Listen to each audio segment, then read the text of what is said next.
a little trigger warning here around domestic violence, or if you are not in a regulated state to hear about trauma or anything like that, this is your cue to switch this video off.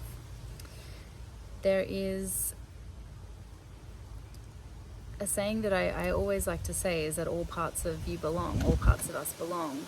And what I mean by that is that we are layered humans having a layered experience. So rather than speaking to any multi-dimensional realms or any higher realms that I tend to go to and talk from, which is linking to things in this physical realm, such as like faith and trust and all those things, which is really hard to understand and fathom when we're coming from a place of being triggered or in a trigger or trauma response. So I wanted to talk more practically today about these parts. So when we have ourselves being self-led, and I have a diagram that I'm going to show you, this is how I work with my parts.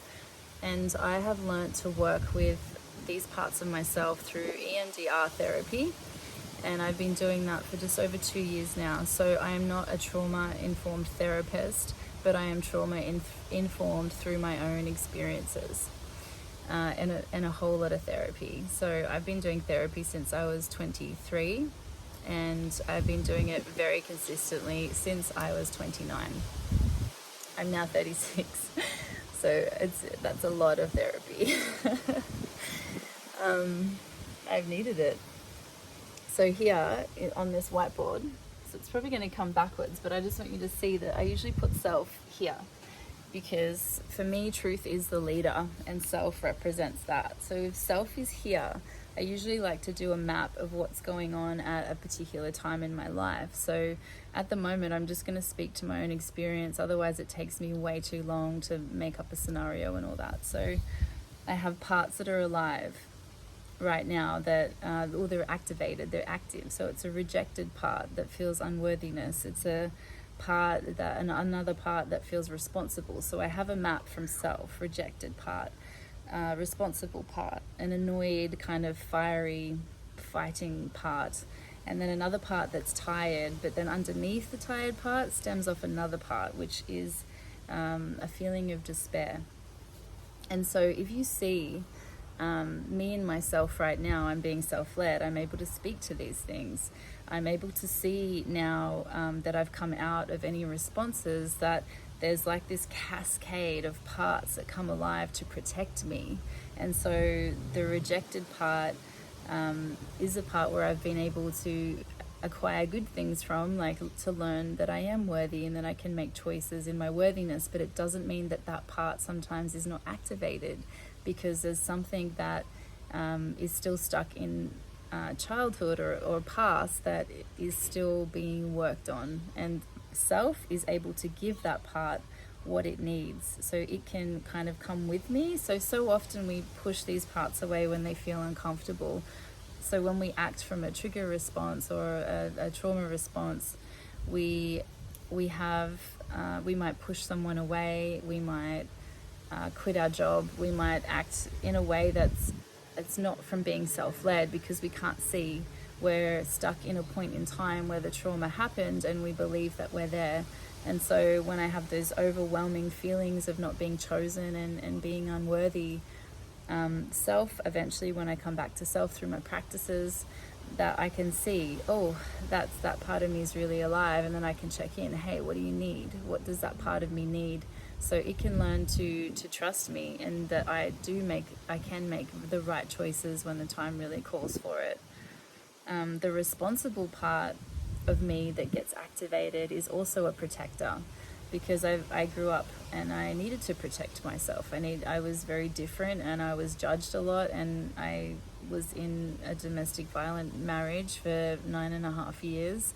I was surviving from a very young age. I left home younger than what most people would, and so I lived in fight or flight. My nervous system was completely wrecked by the time I was even in my 20s, and I wasn't aware of it. And so I kept pushing and pushing and pushing, and then which obviously unraveled that, and I in my body was so much dis-ease. Like there was so much sickness. There were so many things that went wrong with my body that I had to start making these life changes, which has led me to be here as I am now. And as I discover these parts, it's really nice to just set that map up and be like, what parts of me are activated right now? How does that serve me? What good can I take from that part? So the part of me that just feels annoyed and will just shut down, it's another protecting part. There's so many parts that want to protect me because I've actually been in situations where I haven't known if I'm going to come out the other side of it. And so no wonder they're there. They have served their job. They've done their job well. And so now it's me tuning into those parts and saying, how could you show up now? How can I take the strength and the fire from that annoyed part that just shuts down? And how do I use that fire to open myself and to know that it's safe and to create whatever boundaries in that 3D reality that I need, and to come back to resonate the truth, and then it will reflect in that external. So hopefully what I'm saying is making sense. I didn't really have a plan of what I was going to come on and say, but I will start to wrap it up there. But it's just to know that all parts of you belong.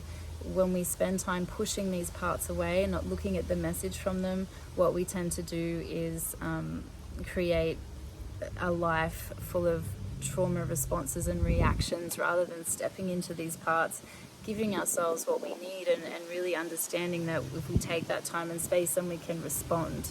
So if you're reacting rather than responding, you're more than likely in these parts. If you're having emotions that are super intense that you may have had back then that weren't able to be expressed, you're in a response. There's so much good material and learning and reading that you can do. And you know, the paradox of it is that when I drop into this and do this work in this realm, I can then, it's like the unconscious becomes more conscious, and so it's the more I can access to my trust, to my faith, to my spiritual practices, and knowing that at the end of it all there's all this beautiful acceptance. But first we have to be willing to participate and willing to see those parts, and that there is discomfort in that, but on the other side of it is beautiful acceptance and a lot of opening. So hopefully that made sense to whoever needed to receive that today. And yeah, with lots of love and blessings, may you really discover that all parts of you belong, and you work through them with courage and vulnerability and openness when and if the time is right for you.